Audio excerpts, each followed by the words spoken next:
আজকে আমি সারাটা দিন মোটামুটি ফ্রি, তাই আমাদের ঘুরতে যাওয়ার প্ল্যান আছে।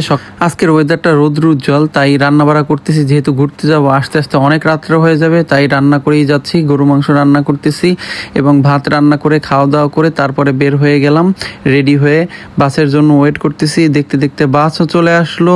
এরপরে চলে যাব ট্রেন স্টেশন, তারপর ট্রেন ধরবো, তারপরে সেতুর সাথে মিট করব। যেহেতু সেতু সেন্ট্রাল লন্ডনেই কাজ করে, ক্রিসমাস উপলক্ষে সেন্ট্রাল লন্ডন খুব সুন্দর করে সাজিয়েছে এবং বিভিন্ন ইভেন্ট হচ্ছে।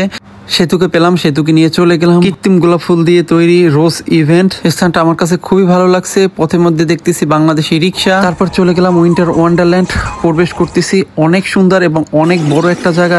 রাতের লাইটিং দেখে আপনার মনটা এমনিতেই ভরে যাবে এবং বিভিন্ন ধরনের রাইড আছে যেগুলো অনেক ভয়ঙ্কর। আমি তো অনেক ভয় পেয়েছি, এগুলোর ওঠার সাহস আমার হয়নি। সেতুও কোনো রাইডে চড়তে রাজি হলো না। এরপরে গাড়িতে চলে যাচ্ছি বাসায়। এর ভিতরে দেখা হয়ে গেল লন্ডন আই। ভালো থাকবেন সবাই।